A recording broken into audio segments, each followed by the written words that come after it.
समस्त बहुजन साथी माननकु नमो बुद्धाय जय भीम। आज आम यह वीडियो माध्यम रे महान समाज सुधारक तथा शिक्षाविद महात्मा ज्योतिराव फुले जीवनी और संघर्ष विषय जानिबा।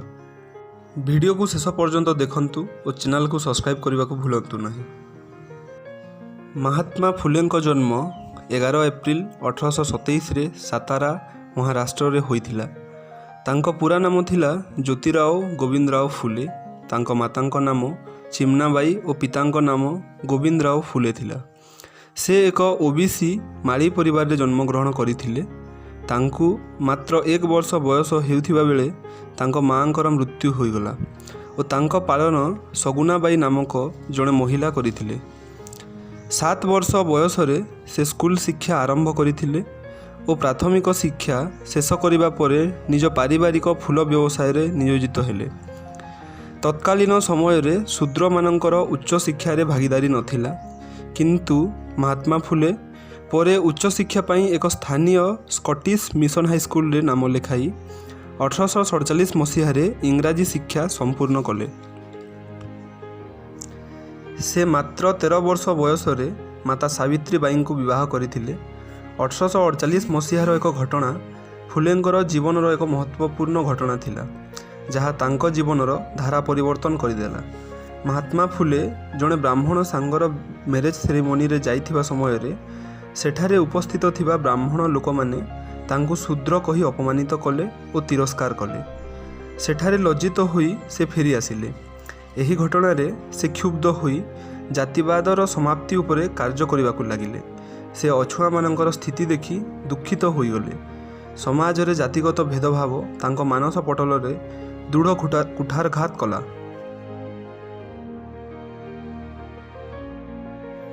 से अनेक सामाजिक मुद्दा उपरे कार्य करिसंती, यथा छुआ अछुआ भेदभाव और जातिवादर समाप्ति, नारी और तथाकथित अछुआ जाति मानकर शिक्षा और प्रताड़ित नारी मानकर सुरक्षा। 1848 मसीह रे अहमदनगर रे थिबा गोटे बालिका विद्यालय को परिदर्शन करिबा पई से जाइथिले और सही वर्ष ही से थॉमस पेनकर राइट ऑफ मैन पुस्तक पढ़िले। एही पुस्तकरू से सामाजिक समानता और मनीषर व्यक्तिगत गारिमा उपरे काम करिबा पई प्रेरणा पाइले। से अनुभव कले जे शूद्र, अतिशूद्र और नारी मानकर स्थिति भारतीय समाज रे अति दयनीय अटे। शिक्षा ही एमानंकर मुक्तिर पथ होई परिबो। एही वर्ष रे तांको पत्नी माता सावित्री बाई को पढ़ाइबा आरंभ करदेले। माता सावित्री बाई पाठपढ़ा संपूर्ण होगा परे 2 जन दंपति मिसी पुणे रे गोटे बालिका विद्यालय आरंभ कले। से समय रे नारी शिक्षा को समाजर पुरोधा तथा पंडितगण तीव्र विरोध करुथिले। नारीटीए शिक्षा ग्रहण कले परिवार तथा समाजर अमंगल हेबो बोली साधारण विश्वास रहिथिला। से समयर उच्च जातिर लोके महात्मा फुलेंकर एही कार्य को घोर विरोध करुथिले। सेमाने फुलेंकर परिवार को मध्य सामाजिक बासंद करिबा ना रे धमक देउथिले। फुलेंकर बापा एही सामाजिक कार्य करिबा जोगु फुले दंपति को घरु विताड़ित करिदेले। एते सबु विरोध तथा तिरस्कार परे मध्य 2 जन फुले दंपति पछघुंचा देले नहीं।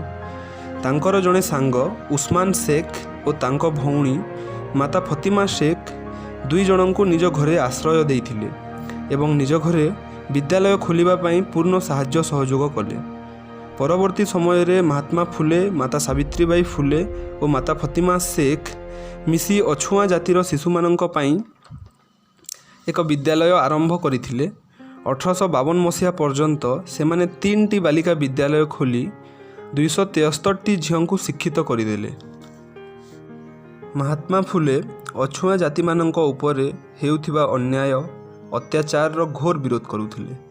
से समय रे महार और मंग जातिर लोक मानक उपरे अनेक सामाजिक निर्यातना हेबार से देखि क्षुब्ध होई पड़िले। से समय रे विधवा नारी मानक उपरे अनेक अमानुषिक अत्याचार हेउथिला। एहार से तीव्र विरोध करुथिले। अछुआ जाति मानकु ବାଧ୍ୟ କରି ନାଚିବା ଗାଇବା ଭଳି କାର୍ଯ୍ୟରେ ଲିପ୍ତ କରାଯାଉଥିଲା। ଏହି ସବୁ ସାମାଜିକ କୁରୀତିକୁ ଦେଖି ସେ ପ୍ରଥମେ ନିଜ ପତ୍ନୀଙ୍କୁ ଶିକ୍ଷିତ କଲେ। ମାତା ସାବିତ୍ରୀବାଈଙ୍କୁ ଶିକ୍ଷକ ତାଲିମ ପାଇଁ ଏକ ଟିଚର ଟ୍ରେନିଂ ସ୍କୁଲରେ ପଢ଼ାଇଲେ। ଦୁହେଁ ମିଶି 1848 ମସିହାରେ ପୁନେର ବିଶ୍ରାମବାଗ ୱାଡ଼ାଠାରେ ଭାରତର ପ୍ରଥମ ବାଳିକା ବିଦ୍ୟାଳୟ ପ୍ରାରମ୍ଭ କରିଥିଲେ। ମହାତ୍ମା ଫୁଲେ ବିଧବା ବିବାହର କାର୍ଯ୍ୟ ଆରମ୍ଭ କଲେ ଏବଂ ଉଚ୍ଚ ଜାତିର ବିଧବା ସ୍ତ୍ରୀମାନଙ୍କ ପାଇଁ ଏକ ପ୍ରସବ କେନ୍ଦ୍ର 1863 ମସିହାରେ ସ୍ଥାପନ କଲେ। ସେ ଏକ ଅନାଥାଶ୍ରମ ମଧ୍ୟ ସ୍ଥାପନ କରିଥିଲେ। 1863 ମସିହାର ଏକ ଅମାନବୀୟ ଘଟଣା ସାମ୍ନାକୁ ଆସିଲା। ଜଣେ ବିଧବା ବ୍ରାହ୍ମଣ ନାରୀ କାଶୀବାଈ ଗର୍ଭବତୀ ହୋଇଗଲେ ଓ ସମାଜର ଡରରେ ଗର୍ଭପାତ କରିବାର ଉଦ୍ୟମ କରି ବିଫଳ ହୋଇଗଲେ। ପରବର୍ତ୍ତୀ ସମୟରେ ଶିଶୁଟିକୁ ଜନ୍ମ ଦେଲା ପରେ ତାକୁ ଏକ କୂଅ ଭିତରକୁ ଫୋପାଡ଼ି ଦେଲେ। ଏହି ଘଟଣା ଲୋକଲୋଚନକୁ ଆସିବା ପରେ ତାଙ୍କୁ ଜେଲ୍ ଦଣ୍ଡ ହେଲା। ଏହି ଘଟଣା ମହାତ୍ମା ଫୁଲେଙ୍କୁ ବିବ୍ରତ କରିଦେଲା। ସେ ବିଧବାମାନଙ୍କର ପ୍ରସବ ପାଇଁ ତାଙ୍କ ବନ୍ଧୁ ସଦାଶିବ ବଲ୍ଲଲ ଗୋବିନ୍ଦ ଓ ମାତା ସାବିତ୍ରୀବାଈଙ୍କ ସହ ମିଶି ଏକ ବିଧବା ପ୍ରସବ କେନ୍ଦ୍ର ସ୍ଥାପନ କଲେ। ପୁଣେ ସହର ସାରା ଏହାର ପ୍ରଚାର ପାଇଁ ପାମ୍ପଲେଟ୍ସ ବଣ୍ଟାଗଲା। ସେହି ପାମ୍ପଲେଟ୍ରେ ଲେଖା ଥିଲା, widows come here and deliver your baby safely and secretly. It is up to you whether you want to keep the baby in our orphanage or take it with you. The orphanage will take care of your child. Mahatma Phule ଛୁଆଁ ଅଛୁଆଁର ବିରୋଧ କରି ଅଛୁଆ ଲୋକମାନଙ୍କ ପାଇଁ ନିଜ ଘରର କୂଅକୁ ସର୍ବସାଧାରଣ ବ୍ୟବହାର ଯୋଗ୍ୟ ଘୋଷଣା କଲେ। ମହାତ୍ମା ଫୁଲେ ଆରିଆନ୍ ଇନଭେଜନ୍ ଥିଓରିକୁ ଭିତ୍ତି କରି ଉଚ୍ଚ ବର୍ଣ୍ଣର ଲୋକମାନଙ୍କୁ ଭାରତୀୟ ମୂଳ ନିବାସୀମାନଙ୍କର ସାମାଜିକ ତଥା ଧାର୍ମିକ ଦୁଃସ୍ଥିତିର କାରଣ ବୋଲି କହୁଥିଲେ। ସେ କହୁଥିଲେ ଯେ ଏହି ଆର୍ଯ୍ୟମାନେ ହିଁ ଭାରତରେ ଜାତିବାଦର ସୃଷ୍ଟି କଲେ ଓ ଭାରତୀୟ କଳା ରଙ୍ଗର ଲୋକମାନଙ୍କୁ ନିମ୍ନ ବର୍ଣ୍ଣ ତଥା ଛୋଟ ଜାତି ଭାବରେ ବର୍ଣ୍ଣ ବ୍ୟବସ୍ଥାରେ ସ୍ଥାନ ଦେଲେ। ଭାରତୀୟ ସମାଜରେ ଦେଖାଯାଉଥିବା ଯାବତୀୟ କୁପ୍ରଥାର କାରଣ କେବଳ ଓ କେବଳ ବିଦେଶୀ ଆର୍ଯ୍ୟ ସମୂହ, ଯେଉଁମାନେ ଆଜି ସମୟର ଉଚ୍ଚ ଜାତି ବା ଉଚ୍ଚ ବର୍ଣ୍ଣ। ମୁସଲିମ୍ ଇନଭେଜନକୁ ମଧ୍ୟ ସେ ମୂଳ ନିବାସୀ ଭାରତୀୟମାନଙ୍କର ଶୋଷକ ରୂପେ ନିଜ ଲେଖାଗୁଡ଼ିକରେ ଦର୍ଶାଇଛନ୍ତି। ତାଙ୍କ ପୁସ୍ତକ ଗୁଲାମଗିରିରେ ମହାତ୍ମା ଫୁଲେ ଖ୍ରୀଷ୍ଟିଆନ ମିଶନେରୀକୁ ଧନ୍ୟବାଦ ଜଣାଇଛନ୍ତି, କାରଣ ସେମାନଙ୍କ ଦ୍ୱାରା ଭାରତୀୟ ମୂଳ ନିବାସୀ ଲୋକେ ନିଜର ଇତିହାସ ଓ ମାନବୀୟ ଅଧିକାର ବିଷୟରେ ଜାଣିପାରିଲେ। ଏହି ପୁସ୍ତକଟି ଆମେରିକାର କଳାଗୋରା ଭେଦଭାବର ଉଚ୍ଛେଦ ପାଇଁ ସଂଘର୍ଷରତ ସଂଗ୍ରାମୀମାନଙ୍କୁ ଉତ୍ସର୍ଗୀକୃତ। ମହାତ୍ମା ଫୁଲେ ରାମାୟଣର ନାୟକ ରାମଙ୍କୁ ଆର୍ଯ୍ୟ ଆକ୍ରମଣର ବାହକ ଭାବେ ଦର୍ଶାଇଛନ୍ତି। ମହାତ୍ମା ଫୁଲେ ବେଦକୁ ତୀବ୍ର ସମାଲୋଚନା କରୁଥିଲେ ଏବଂ ଏହା ଏକ ମୂଲ୍ୟହୀନ ଗ୍ରନ୍ଥ ବୋଲି କହୁଥିଲେ। ସେ ଦଳିତ ଶବ୍ଦକୁ ପ୍ରଥମେ ବ୍ୟବହାର କରିଛନ୍ତି, ଯାହା ପରବର୍ତ୍ତୀ ସମୟରେ 1970 ମସିହାରେ ଦଳିତ ପ୍ୟାନ୍ଥର ବ୍ୟବହାର କଲା। 1873 ମସିହାରେ ସେପ୍ଟେମ୍ବର 24 ତାରିଖ ସେ ସତ୍ୟଶୋଧକ ସମାଜ ସ୍ଥାପନ କଲେ, ଯାହା ନାରୀ, ଶୂଦ୍ର ଓ ଅଛୁଆଁ ଜାତିର ଅଧିକାର ହାସଲ ପାଇଁ କାର୍ଯ୍ୟ କରୁଥିଲା। ଏହି ସଂଗଠନ ମାଧ୍ୟମରେ ସେ ଜାତିବାଦକୁ ଶେଷ କରିବା ତଥା ମୂର୍ତ୍ତି ପୂଜାକୁ ବନ୍ଦ କରିବା ପାଇଁ ଲୋକମାନଙ୍କୁ ପ୍ରୋତ୍ସାହିତ କରୁଥିଲେ। ଏହି ସଂଗଠନର ଲକ୍ଷ୍ୟ ଥିଲା ମାନବର ମଙ୍ଗଳ, ଏକତା, ସମାନତା ତଥା ସହଜ ଓ ସରଳ ଧାର୍ମିକ କାର୍ଯ୍ୟକୁ ସ୍ଥାପନ କରିବା। ପୁଣେର ଦୀନବନ୍ଧୁ ନାମକ ନ୍ୟୁଜ୍ ପେପର ଏହି ସଂଗଠନର ବାର୍ତ୍ତାକୁ ଲୋକମାନଙ୍କ ପାଖକୁ ପହଞ୍ଚାଉଥିଲା। ଯେଉଁମାନେ ମାନବୀୟ ଗାରିମା ଓ ସମାନତାର ସପକ୍ଷରେ ଥିଲେ, ସେ ସମସ୍ତେ ଏହି ସଂଗଠନରେ ଯୋଗ ଦେବା ପାଇଁ ମୁକ୍ତ ଥିଲେ। ମଡ଼ର୍ଣ୍ଣ ଇଣ୍ଡିଆରେ ମହାତ୍ମା ଫୁଲେ ହେଉଛନ୍ତି ସାମାଜିକ କ୍ରାନ୍ତିର ଜନକ।